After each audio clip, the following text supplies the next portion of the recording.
Court का फैसले का इंतजार करने की बात कही थी और वही बात कांग्रेस ने फिर अपनी प्रेस कॉन्फ्रेंस में जनता के सामने लाकर रख दी। लेकिन इन 4 घंटों के बाद अचानक एक तस्वीर देखने को मिलती है। 48 घंटे का इंतजार क्यों नहीं किया गया? कांग्रेस की तरफ से साफ रूप से ये मांग की गई कि सरकार को 48 घंटे का इंतजार करना चाहिए, क्योंकि ये मामला सुप्रीम कोर्ट में लंबित था।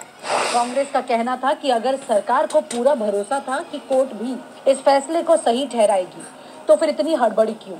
लेकिन सरकार ने महज 4 से 5 घंटे में ही मुख्य चुनाव आयुक्त और चुनाव आयुक्त की नियुक्ति की घोषणा। क्या था राहुल गांधी का विरोध? बैठक के दौरान राहुल गांधी ने मोदी सरकार से स्पष्ट रूप से सवाल किया कि आखिर इतनी जल्दबाजी क्यों? उन्होंने कहा कि जब सुप्रीम कोर्ट इस मामले की सुनवाई करने वाला है, तो लोकतांत्रिक प्रक्रिया का सम्मान करते हुए कम से कम 48 घंटे का इंतजार तो करना ही चाहिए। कांग्रेस का ये तर्क था कि सरकार को किसी भी सूरत में जल्दबाजी नहीं करनी चाहिए। ये फैसला देश के लिए बहुत अहम है, क्योंकि चुनाव आयोग जैसी संस्था का सीधा संबंध लोकतंत्र की पारदर्शिता और निष्पक्षता से है। लेकिन सरकार ने कांग्रेस की इस दलील को पूरी तरह नजरअंदाज कर दिया और तुरंत चुनाव आयुक्तों की नियुक्ति की घोषणा कर डाली। आधी रात में चुनाव आयुक्तों की नियुक्ति का पत्र मीडिया पर लगातार वायरल होने लगा। राजीव कुमार का कार्यकाल आज खत्म हो रहा है, लेकिन उससे ठीक पहले रात को ही ये फैसला सुना दिया गया। सरकार चाहती तो ये फैसला आज रात तक भी सुना सकती थी, लेकिन उन्होंने इसका भी इंतजार नहीं किया और नए मुख्य चुनाव आयुक्त के नाम की इन्होंने घोषणा कर दी। सवाल ये उठता है कि आखिर सरकार को इतनी जल्दबाजी क्यों है?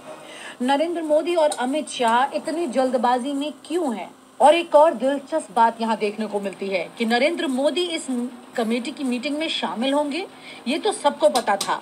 राहुल गांधी शामिल होंगे, नेता प्रतिपक्ष हैं, ये भी सबको पता था, क्योंकि प्रधानमंत्री और नेता प्रतिपक्ष दोनों की मौजूदगी इसमें तय है। वो व्यक्ति कोई भी हो सकता है, लेकिन तीसरा व्यक्ति जिस पर बड़ा सस्पेंस बना हुआ था, पूरी मीडिया में चर्चा थी कि अर्जुन राम मेघवाल जो कि कानून मंत्री हैं, वो इसमें शामिल होंगे। लेकिन कई लोगों का ये कहना था, ये तर्क था कि इसके लिए कैबिनेट मंत्री की जरूरत होगी और ऐसे में आखिरी वक्त में अमित शाह को इस मीटिंग में शामिल कर लिया गया। दरअसल अमित शाह का नाम एक सस्पेंस की तरह इस मीटिंग के लिए रहा। आखिरी वक्त में ही सबको पता चला। जो लोग बीजेपी कवर करते हैं, मीडिया वाले, उनको भी ये जानकारी नहीं थी। आखिरी वक्त में पता चलता है कि अमित शाह इस मीटिंग का हिस्सा बनने जा रहे हैं। ये सवाल अब हर तरफ उठ रहा है कि आखिरकार मोदी सरकार चुनाव आयोग को नियंत्रित करना क्यों चाहती है?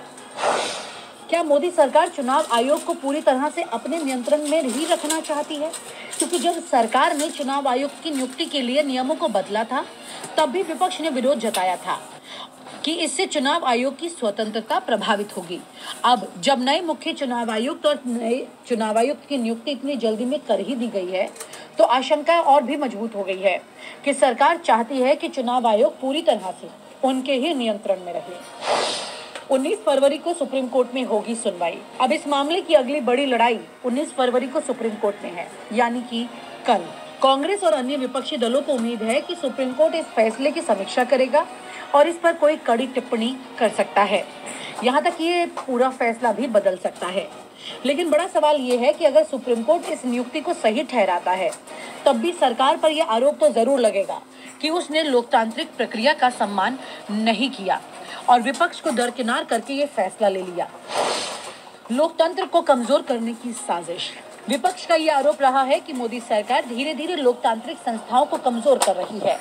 पहले ईडी, सीबीआई और अब चुनाव आयोग, हर संवैधानिक संस्था को सरकार के नियंत्रण में लाने की कोशिश की जा रही है और ये मामला उसी दिशा में एक और कदम साबित हो रहा है। 10 साल से यह हो रहा है, गलत हो रहा है। चुनावों की तैयारी हो रही है। राजनीतिक विश्लेषकों का मानना है कि सरकार इस नियुक्ति को लेकर इतनी जल्दी में थी कि उन्होंने किसी को ये तक नहीं बताया कि कैसे अमित शाह इस मीटिंग का हिस्सा बनने वाले हैं और अमित शाह किस तरह से चुनाव में एक सक्रिय भूमिका निभाते हैं, ये तो सभी जानते हैं। क्योंकि इस साल बिहार में भी चुनाव है और उसके बाद यूपी का भी चुनाव आ रहा है। ऐसे में अगर कोई ऐसा व्यक्ति चुनाव आयोग का प्रमुख बनता है जो सरकार के प्रभाव में नहीं हो, तो मोदी सरकार के लिए मुश्किलें बढ़ जाएंगी।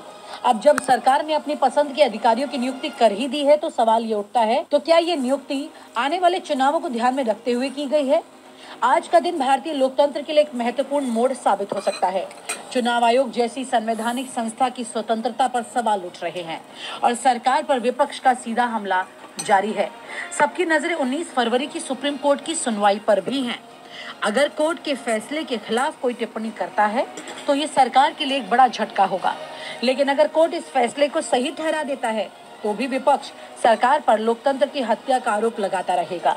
जो भी हो, एक बात तो साफ है, आने वाले दिनों में इस मुद्दे पर सियासी घमासान और तेज होगा, क्योंकि 10 मार्च के बाद से संसद का सत्र भी शुरू होने जा रहा है और उस वक्त ये मुद्दा ज्यादा गर्मा अब बांग्लादेश वाली होगी। कहते हैं election commissioners including the chief election commissioner blessed with nearly infinite powers and who are to abide by the fundamental rights must be chosen not by the executive exclusively.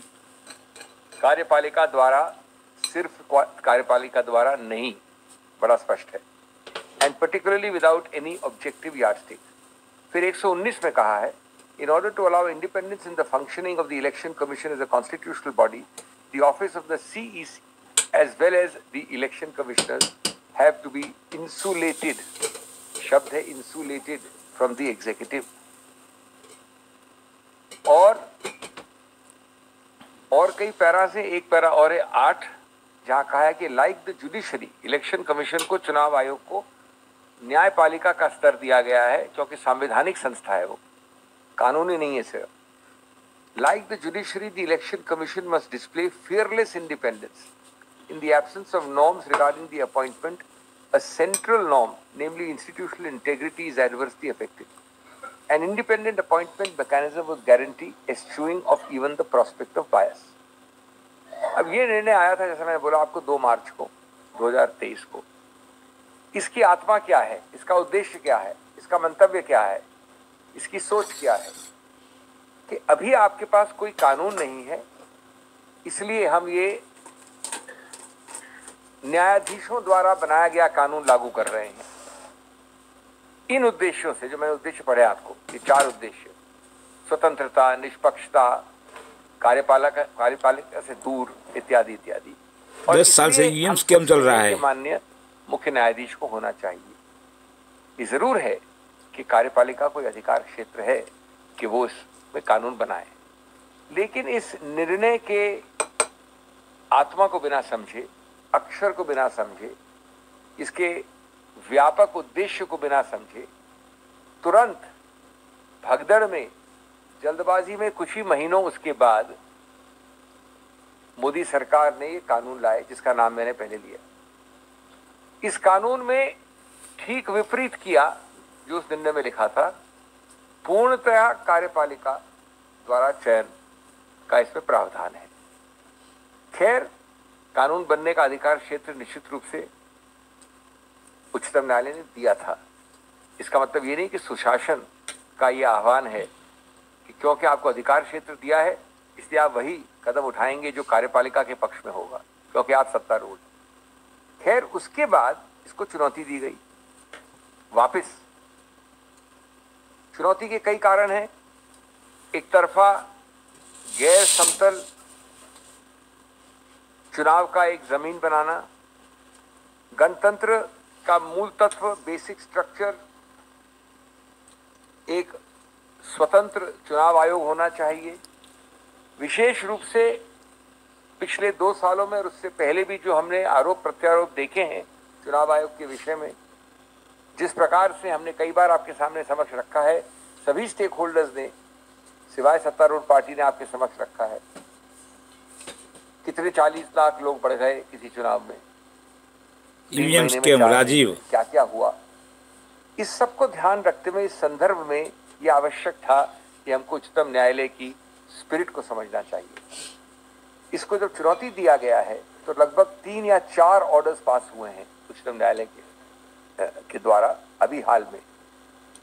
उसके मैं आपको डिटेल नहीं देना चाहता। 7 जनवरी को हुआ, 3 फरवरी को हुआ, 12 फरवरी को हुआ।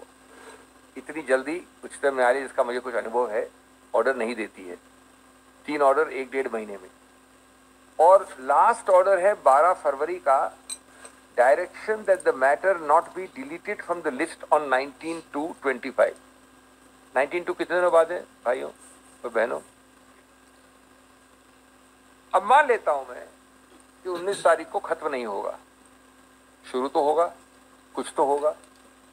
शुरू नहीं होगा तो उसके 4 दिन बाद लगेगा, मान लीजिए 2 हफ्ते बाद लगेगा, मान लीजिए 1 महीने बाद लगेगा। इन ऑर्डरों का मतलब नहीं 1 महीने बाद लगेगा, इसमें लिखा है matter to be heard, matter to be heard, इसमें लिखा है नॉट टू बी डिलीटेड। लेकिन ये मान भी दीजिए कि 2, 3, 4 हफ्ते बाद लगेगा। गुड गवर्नेंस का अभिप्राय क्या है? वो है समझना एक संदर्भ को, और सिर्फ इसलिए कि आपके पास बहुमत है और आप सत्तारूढ़ हैं, वो नहीं करना जो मनमानी है। तो इसलिए कांग्रेस का स्टैंड बड़ा स्पष्ट था, आज कल भी था, आज भी है, और आज रहेगा ये स्टैंड जो आपके सामने हम व्यक्त कर रहे हैं कि 2 चीजें बड़ी सरल करनी है।